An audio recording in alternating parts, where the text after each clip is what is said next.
tahu case kan, case atribut itu sangat berguna sekali. Jadi kalau case atribut itu kalau si Ronaldo orangnya kan, nama, umurnya, terus dia sudah berapa lama dia involve di kegiatan kampung belangkon, terus kemudian posisinya.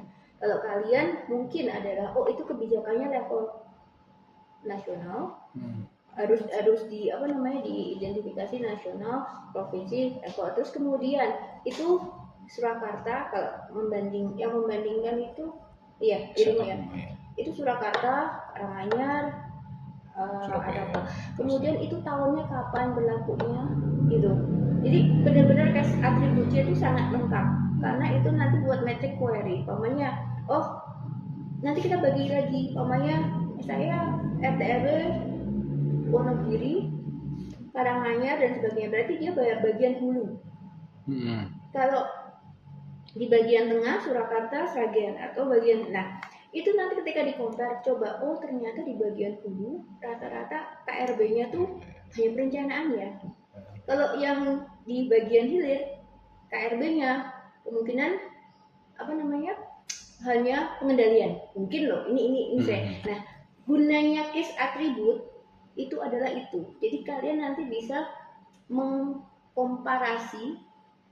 Jadi fungsinya, jadi semakin detail atribut data kalian, itu nanti kalian bisa main-main di situ agak lebih. Nah, kalau pemain Ronaldo, atributnya berarti yang bisa diperbandingkan adalah kalau pengurus bilang apa, kalau masyarakat bilang apa, kalau mereka dua-duanya bilang apa. Kemudian apakah ada perbedaan antara lama tinggal dengan ini, dan itu bisa dikomparasikan gitu. Jadi nanti masing-masing atributnya gitu ya, dibuat case gitu ya, mungkin jenis dokumennya dibedakan dulu. Nanti foldernya juga udah tahu kan caranya. Jadi ada namanya RT RW, kamu ini yang permukiman, ini yang umum atau yang seperti apa gitu kan ya, dibikin foldernya. Kemudian note, habis setelah kita case, kita melakukan open coding. Semuanya melakukan open coding sesuai dengan tujuannya. Itu selalu nggak ingat tujuan. Diingetin lagi dong di Ronaldo. Tujuannya apa deh? Satu, sasaran maksudnya. Saya pentingnya sasaran. Karena sasaran itu yang buat nyawa. Atau Kusuma dulu atau siapa dulu? Ayo. Ninda mengidentifikasi dan memetakan kebijakan permukiman dan perlindungan lahan pertanian. Mengidentifikasi dan memetakan kebijakan permukiman dan perlindungan lahan pertanian. Berarti ini kamu mau memetakannya tuh nanti akan memetakan apa gitu kan ya? Iya. Pertanyaannya kan apa? LP2B ya? Iya. Oke, yang kedua menganalisis kesesuaian. Polisi orange ya? Iya. Udah gitu aja. Lahan pertanian dan dalam dokumen tata ruang. Iya. Terus? Yang ketiga menganalisis kesenjangan dan bentuk fragmentasi. Fragmentasi. Oke. Terus? Sudah. Kemudian kalau semua. Kemarin sempat dikomentari oleh Prof Isti, Bu. Jadi saya lakukan perubahan sedikit, tapi nggak tahu ini apakah pakai yang hati-hati dengan saya kali lagi, orang itu ngasih komennya di dalam. Jangan saya itu pengen kalian ketika kalian merasa benar itu kekeh. Karena kalau kalian nggak akan selesai gitu loh. Tapi kita memang perlu masukan kalau umpamanya tidak jelas hubungan antara tujuan, sasaran, dan variabel, maka kita perjelas. Jangan kemudian kita ganti ya. Nanti nggak selesai kalian, gitu loh. Ya. Nah, oke, sebelum diganti aja. Sebelum diganti. Ya udah sebenarnya nanti. Pertama itu menganalisis kesesuaian kebijakan RT RW. Berarti kesesuaiannya polisi koherens ya. Antara KRB dan RPB. KRB dan kebijakan RT RW dengan dokumen kebencanaan daerah. Iya, RT RW dan kebencanaan lah ya. Pokoknya ini ada satu RPB Ibu. Apa? RPB, Ya. rencana penanggulangan. Ini sama ini sebenarnya sama. Terus yang kedua, Membandingkan pendekatan mitigasi banjir komparasi ya ya antara isi antar kabupaten antar kabupaten ya. dalam wilayah Das Bengawan Solo. Terus Mengidentifikasi bentuk fragmentasi kebijakan tata ruang. saya itu agak kaget dengan pembagian penguji, karena yang harusnya menguji itu sesuai dengan ranah bidangnya gitu ya, yang penguji itu beda banget gitu loh. Iya. Kalau dulu diuji sama Bu Mita sama papanya kalian apa namanya, siapa tuh yang terutama yang spasial diuji sama Bu Mita, Pak Prima, Pak Krisna gitu kan, mereka pernah melakukan spasial gitu. Kalau nggak melakukan spasial aku sih mumet beneran deh. Mengenai mahasiswanya yang saya kuatin gitu. Kemudian Ronaldo Mengidentifikasi bentuk partisipasi tingkat partisipasi. Yang kedua tingkat partisipasi. ini dari perencanaan, implementasi sampai evaluasi, kemudian tingkat itu ya, itu mekanisme itu ya yang Amsterdam itu ya, Ya. 9 ya. Berarti terus Yang ketiga itu faktor yang mempengaruhi tingkat partisipasi. faktor pembaguan sama pendorong mungkin ya. Oke, saya mulai yang dari Ronaldo dulu. Berarti codingmu kan seperti apa? Tadi kamu sudah saya anggap case-nya selesai dengan atributnya ya. Kemudian bentuk partisipasinya ketika kamu melihat bentuk partisipasi perencanaan, berarti nanti di parent notes-nya apa? Bentuk partisipasi kan ya? Ya. Kemudian ininya bentuk partisipasi di perencanaan, bentuk partisipasi di implementasi dan seterusnya. Nah, perencanaan itu nanti kamu akan ketemu bentuknya apa? Ini yang kita nggak tahu ini, macam-macam ya, kita belum tahu. Ini kamu coding dulu ya. Implementasi juga kayak gitu. Kemudian tingkat. Ini kebetulan tingkat ya. Nanti tingkatnya kan ada kemungkinan bla bla bla bla. Oh, saya hanya mengikuti Pak Ketua terkait dengan apa? Berarti kan mengkodingnya, oh dia di tingkat perencanaan. Jadi coding yang sama harus sama ya. Ketika meng-highlight itu bisa harus keduanya, maksudnya keduanya. Yang satu umpamanya, oh saya hanya menyampaikan ide, tetapi ide diputuskan oleh atasan gitu, atau kepala desa atau pemerintah. Berarti di situ masuk ke perencanaan yang ide gitu ya, apalah ide, tetapi tingkatnya adalah yang paling rendah. Tetapi kalau kalian nge-highlight-nya 2 kali, ketika meng-highlight, oh aku lupa nanti tak highlight lagi, itu nanti mereka nggak akan berkomunikasi. Ketika meng-highlight itu langsung dua-duanya, supaya nanti ketika kita tarik di analisis, oh yang rata-rata yang nanti ketika di matriks umpamanya kita bagi, yang pengurus itu bilangnya apa bentuk partisipasinya, oh yang masyarakat bentuk partisipasinya apa, kan bisa dibedakan gitu loh. Kemudian tingkatnya, oh ternyata yang bentuk yang masyarakat yang bottom bilangnya tokenisme, yang atas bilangnya apa. Nah itu kan bisa tergambarkan. Syaratnya ketika mengcoding nggak boleh satu A, B, C. Kalau memang mau semuanya A, B, C, highlight, add code ke sini sama ke sini. Tapi nggak boleh A ke sini, B ke sini, gitu. Nanti nggak ketemu ketika berinteraksi gitu ya. Apa maksudnya ketika kita minta NVivo untuk memetakan. Itu ya. Kemudian tingkat, kemudian faktor juga hal yang sama. Bu, kalau nggak bisa, dan jangan ngeblok satu paragraf. Ini sering. Jadi kayaknya semuanya gitu. Jadi macam itu nanti mereka jumlah jumlah apa codingnya akan sedikit. Nanti kamu akan kesulitan juga gitu loh.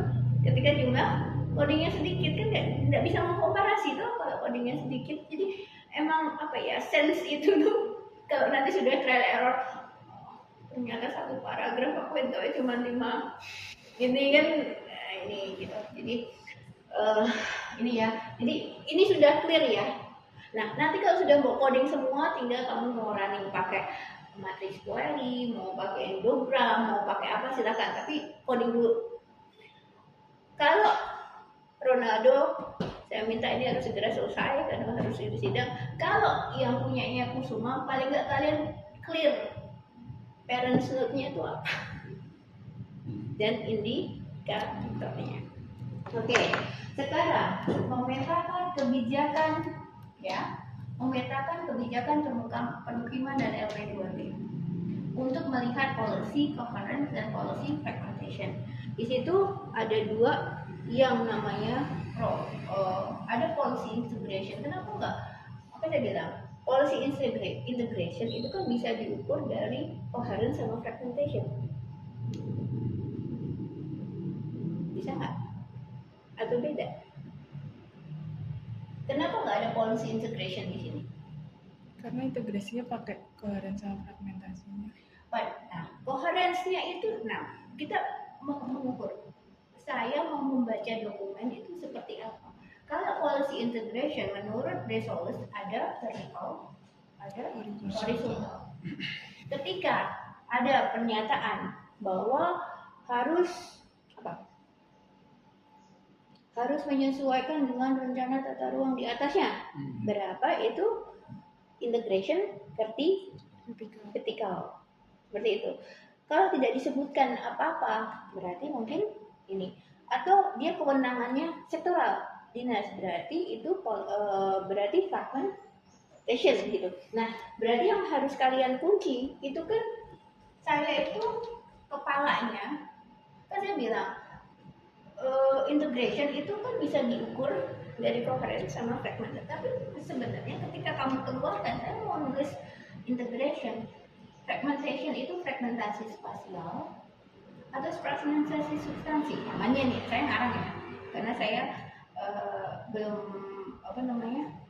nggak terlalu hafal sama teori. Policy integration itu bisa vertikal, bisa horizontal. Itu kan ya? Coherence apanya? Arah kebijakan, ini kan? Nah, caranya gimana? Melihat policy coherence gimana? Berarti kalau dari parent thoughts, ini saya lagi ngomong yang policy coherence dulu ya. Coherence itu berarti dia indikatornya apa? Coherence indikatornya apa namanya? Dokumen tuh.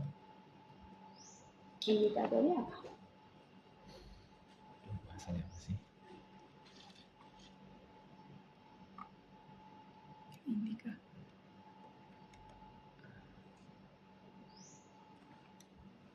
Oke, ini saya Indikator nih. lihat catatan dulu saya ya. Ketika tadi bilang memetakan kebijakan, ada policy orientation. Ini yang saya lakukan dulu. Policy orientation itu arah kebijakannya itu ke ekonomi, apalagi konservasi. Ini saya mau punyanya dulu yang biar gampang ya. Mungkin kalau dirimu keadilan, pemukiman ya, keadilan, tidak ada ketimpangan, pemenuhan fasilitas dasar, berarti kan dia sosial dan sebagainya. Ini mitigasi. Pamannya saya nggak tahu ketemunya apa aja, gitu ya. Nah, berarti kan nanti setiap yang kamu ketemu bahwa ditujukan untuk menyediakan ekonomi masuk ke sini. Ada yang konservasi masuk ke sini, ada yang cuman ininya mitigasi. Nanti kan bisa dilihat, oh ternyata mereka kalau bagus, mereka harusnya ada semua. Tapi kalau enggak, kita bisa melihat bobotnya. Oh ternyata yang sana tone-nya konservasi, yang kebijakan ini tone-nya mitigasi, yang kebijakan itu kita bisa ini kan. Jadi parents codes-nya variabelnya satu. Saya pengen melihat coherence atau melihat dokumen itu dilihat dari arah kebijakannya. Bisa ngerti nggak? Ini terbuka ya. Ya, nanti kalau ketemu ini terbuka. Itu akan banyak. Tergantung kamu nemunya apa gitu. Punya saya itu sampai keadilan sosial, kemudian keberlanjutan lingkungan, semuanya kan bahasanya banyak banget itu kan ya. Apalagi kalau yang di kebijakan bagian awal tuh bahasanya kan bagus semua, tapi kan belum tentu di belakangnya mereka relevan. Nah itu yang akan kita lihat. Kemudian apa ya? Kalau dari apa lagi deh? Instrumen. Kan si tadi dia bilang memetakan nih. Berarti kan setelah tujuan yang dilihat policy instrumen. Saya mau memetakan pola policy instrumen. Policy instrumennya pamannya di situ apa? Ada sempadan, namanya saya ngarang ya, sempadan sungai gitu ya. Kemudian ada pembangunan tanggul. Terus ada peningkatan kesadaran masyarakat. Kamu ini aja semua sampai mungkin puluhan gitu ya. Tapi nanti kemudian kamu bisa ini kamu pindahkan. Oh ini fisik. Oh ini sosial. Gitu. Tapi temuin dulu ini. Tapi nanti kamu supaya tidak membingungkan ketika di proposal, saya mau memetakan arah kebijakan, saya mau memetakan policy instrumen yang digunakan, gitu dari masing-masing peraturan. Bisa dimengerti ya? Oke, itu memetakan. Sekarang apalagi? Tadi sudah goal, sudah instrumen, unit analisis atau unit. Ada yang ekologi boundary, ada yang RT, apa sih ngarang saya, kelurahan atau administrasi, ada yang, iya kan? Ada nggak? Bahasanya apa ini? Unit analisis kebijakan apa bahasanya? Jadi kamu maksud kan ini? Jadi kebijakan itu mengatur pada melihat boundary-nya itu seperti apa. Kalau DAS Skalanya ya berarti ya. Kalau DAS dia mengaturnya ekologi boundary. Kalau RT RW dia administrasi. Kalau provinsi berarti dia ke kabupaten. Tapi kalau RT itu dia ke kecamatan. Mungkin ada kemungkinan yang lebih kecil lagi gitu. Tapi dia administrasi. Gitu ya. Ini baru unit analisis. Nanti kan bisa kelihatan, oh nggak coherence nih, gitu kan? Mereka yang satu bilang ekologi, yang satu administrasi. Dari segi spasial mereka nggak coherence. Ini nanti pakai alatnya, tapi kita petain dulu, kita coding dulu, baru nanti kita ngobrolin di NVivo yang nyari gitu. Bisa dimengerti nggak sampai sini? Bu, berarti nanti ini kan yang disebutkan seperti ekonomi konservasi mitigasi kan adalah indikator ya pada akhirnya. Indikator. Berarti nanti ketika kita baru menemukan. Sebentar, ini belum. Ini menurut saya belum indikator. Indikator nanti ketika kalau coherence itu overlap, contradiction, itu indikator. Nah, nanti kita akan melihat mana yang contradiction, mana yang overlap. Nanti kita juga coding juga gitu loh. Tapi itu nanti runningnya kalau sudah seberapa fragmentation itu berarti pakai analisis bukan coding kayak biasa gitu. Yeah. Maksudnya ini sudah jawaban ketika kamu entah pakai matrix, sudah pakai apa, ini udah jawaban itu gitu. Nah sekarang ini kan yang permasalahan kalian itu variabel itu. Iya itu. Iya kan? Nah, Bu tadi Ibu bilang apa tadi? Coherence itu apa aja menurut teori? Coherence. Vertikal. Ini nanti dokumennya dijelaskan ya, pamanya RT RW itu berarti apakah hanya petanya, kan biasanya nanti koherensinya bisa secara substantif atau secara spasial. Kalau secara substantif berarti kamu hanya kebijakan perda, berarti lampiran gitu kan ya apa. Tetapi kalau kamu mau mengkomparasi namanya RT RW provinsi sama pola ruangnya si KRB sama pola ruangnya RT RW, oh di sana dibilangnya kawasan resapan air dari KRB umpamanya, tetapi di sini dibilang dia permukiman skala rendah umpamanya. Berarti kan itu ada tidak koherens. Itu kalau mau sampai spasial atau hanya dokumen. Bisa dimengerti nggak? Ini terserah kalian, kekuatan kalian di mana, tetapi nanti itu jenis dokumen harus dijelaskan ketika di bab 3 bahwa RT RW, kemudian apa sampai dengan lampiran petanya. Nanti kan akan ditanya, gimana kamu melihat fragmentasi atau coherence dengan peta? Ya udah, saya tinggal overlay aja tuh, gitu. Nggak pas gitu. Kemudian apa namanya? Apakah ya sih, pokoknya dikunci dokumennya tuh. Aku nggak ngomong ini, aku nggak sampai ngomong RPJMD bang. Nggak usah. Jadi benar-benar dikunci dan akan ada berapa dokumen gitu. Jadi mereka tahu gitu. Nah, yang saya tidak familiar, kalau RT RW jelas, kalau undang-undang jelas, saya punya data semua. Tapi KRB sama apa namanya RPD, saya nggak tahu jelas jumlahnya ada berapa sekarang gitu loh. Peritil-peritilannya itu gitu. Jadi itu mungkin perlu di search. Tahu perpu.go.id toh? Masuk perpu.go.id. Itu semua kebijakan ada di situ semua.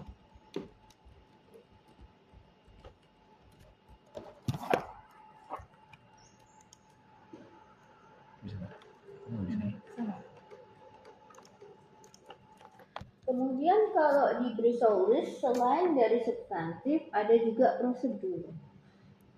Bagaimana sistem bekerja? Apakah mereka koordinatif? Apakah mereka sektoral? Atau itu juga bisa jadi parent-nya kamu, governance structure. Nah, kalau ini indikatornya tadi apa tadi? Koordinatif, terus apa lagi sektoral gitu. Ini dapatnya dari teori. Kalau ini open coding, jadi kalau kamu gimana ya caranya ngomong di lebih gampang ngomong di paper daripada ngomong di strukturnya membiarkan, karena kita ngikutin struktur konvensionalnya, maksudnya TA kan panjang dan lebar gitu. Kalau apa deh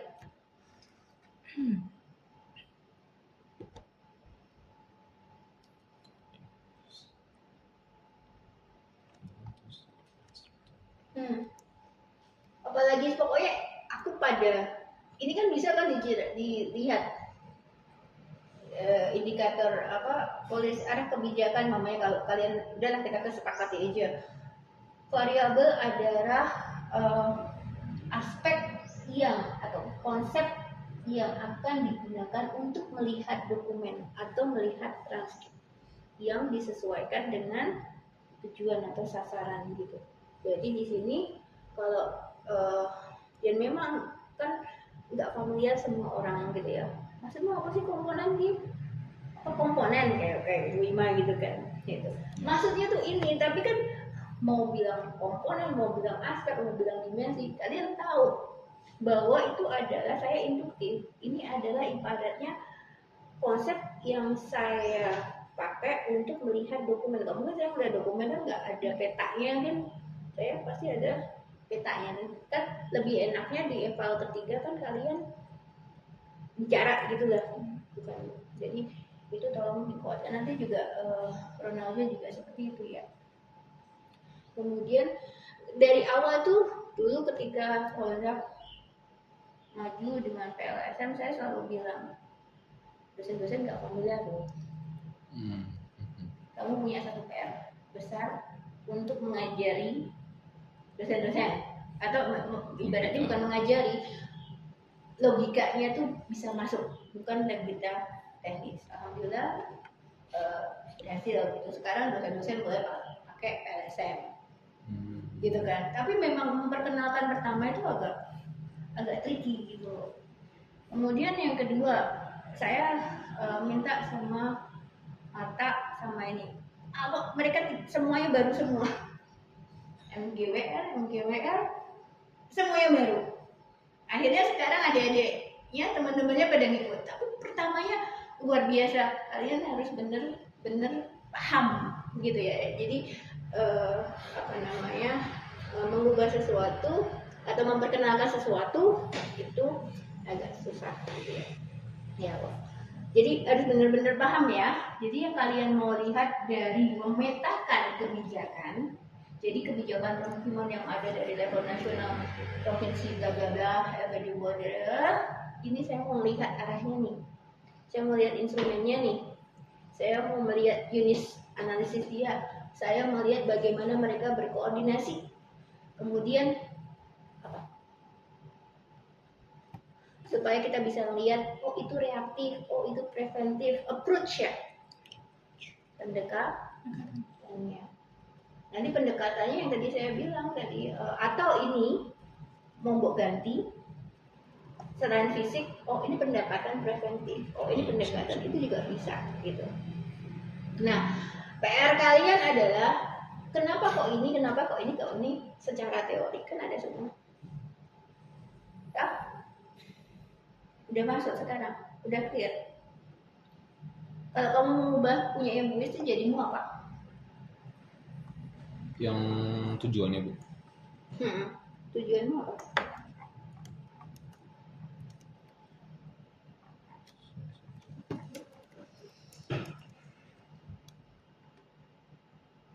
Baik, sebelumnya kan yang pertama itu saya bilangnya menganalisis kesesuaian kebijakan RT RW dengan KRB dan LPB.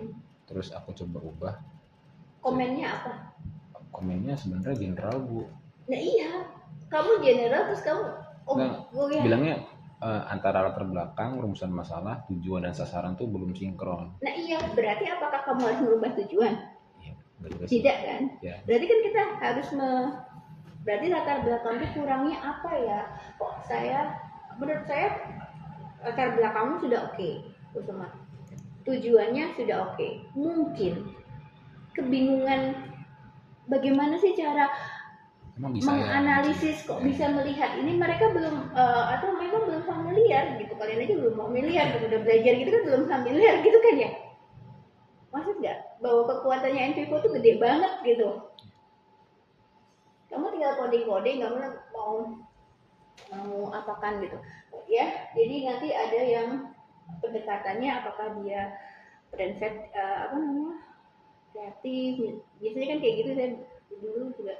Jadi itu bisa keluar dari teori. Kalau saya bisa keluar sesuai dengan kebutuhan tujuan sasaran analisis saya. Apakah saya mau sampai preventif, mau mitigasi seperti apa, mau melihat oh ternyata kalau di bagian hulu lebih banyak preventif, tapi kalau bagian hilir reaktif gitu kan. Itu kan nanti bisa terlihat semua gitu ketika kita mengkomparasi RT RW gitu. Kalau Minda kebijakan antara LP2B itu umum oriented, tapi kalau permukiman keadilan sosial oriented, makanya gitu kebijakan itu bisa kelihatan gitu. Cuman kita kegunaannya Divo, kita nggak ngomong itu kayak subjektif nih loh, beneran nih loh, ada proporsinya nih loh gitu. Gitu. Ayo, apalagi yang dibingungin? Bu, berarti kan karena kita ini kualitatif dan induktif ya, di belakang baru menemukan apakah nanti ketika kita masuk dalam running analisis gitu, kan baru menemukan, saya misal baru membedah, oh ternyata isi RT itu ini, KRB ini, RW ini, terus baru menemukan apa aja yang bisa dibandingin. Nah, enggak, ya dibandingin sudah kita kunci arah kebijakan, policy. Oh iya, maksudnya dalam lebih rinci. lebih rincinya. Tapi kan sebenarnya gitu lebih ya. rincinya kamunya tadi reaktif, preventif, adaptif. Itu kan ada di teori. Ya. Koordinatif, Ah, sektoral. Ini sebenarnya itu kan ada. Bottom up itu kan ada.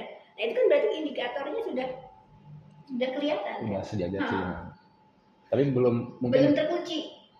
mungkin dosen yang belum paham dan terkutip harus. Tapi kok ini di bab 2 kamu belum ada menyebutkan misal mitigasi di indikatornya Apa? gitu. Mitigasi misal. Jadi belum Jadi kamu ada. melihat berkali-kali nanti ketika di awal. Jadi kamu kunci dulu. Jadi di sini bahkan kamu bisa tuliskan itu nanti variabel digunakan untuk sebagai alat untuk memetakan mengkompas Mengarahkan. kayak jadi kompas kita itu. Pedoman lah. Hah? Sih, ya pedoman. Dia pedoman yang menjadi acuan dalam membaca dokumen. Maksudnya kita belum tahu, tapi itu jadi kompas gitu. Nah, yang akan dibaca apa dari setiap dokumen? Maka dari setiap dokumen akan dilihat 1. Policy arah kebijakannya, 2. Instrumen polisinya, 3. Unit analisis kebijakannya, 4. Bagaimana governance struktur diarahkan dalam kebijakan itu. Yang kelima, trends kebijakan atau yang keempat terserah. Yang penting itu nanti bisa menunjukkan tadi policy coherence. Policy coherence ada instrumen. Ada substantif, ada spasial. Yang substantif itu tadi yang isinya. Yang spasial yang tadi. Kalau bilang bertabrakan, kontradiktif, alignment, itu kan ada semua indikator di teori kan.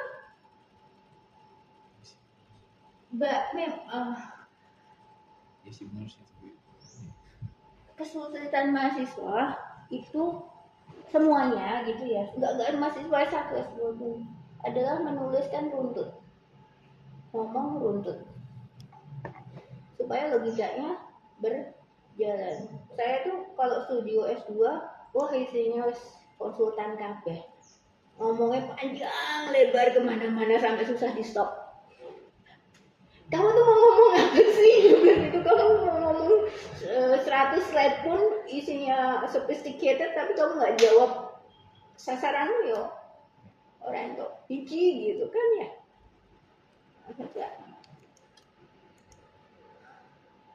Gimana?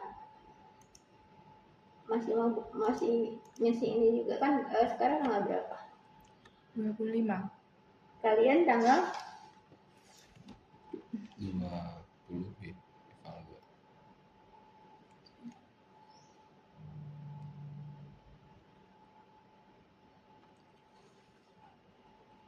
kalian tanggal 26.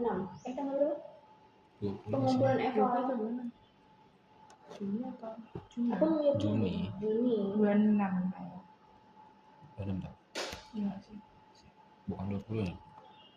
Komponen yang dilihat itu, tapi kan orang-orang komponen gitu. Yang ini nanti fix mau pakai yang berkembang itu nggak ya? Iya.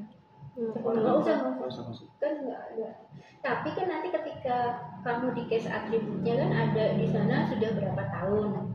Nanti bisa dilihat. Kalau dilihat dari yang lebih 20 tahun ternyata kayak gini, yang ini kan bisa. Itu fungsinya itu aja. Nggak usah. Udah ada apa? Kebutuhan data. Nanti kalau kalian evolusi, kalian sebenarnya nggak evolusi. Kalau saya evolusi, jadi kita melihat tendensinya. Tahun 90 gimana, arah kebijakannya, tonsnya itu bisa diperbandingkan. Kalau kita long period ya, yang paling jelas. Policy integration itu dengan indikatornya, bahasanya apa ya? Ya kita bisa melihat itu kan indikator ya. Ini harusnya indikator kan cara menilai kan.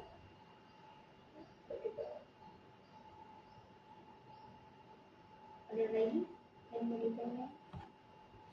Berarti ketemu hari Selasa ya. Iya.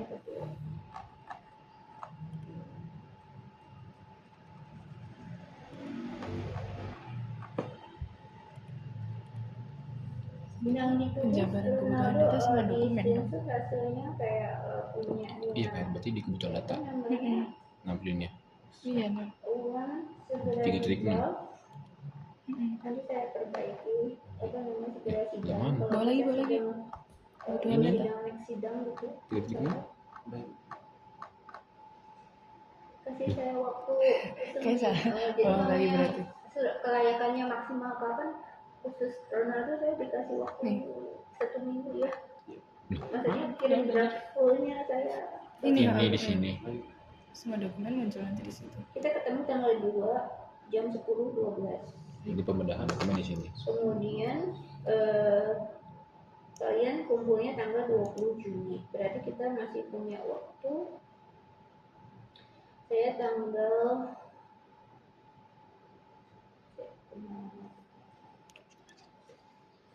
kalian selain hari Selasa itu hari Jumat.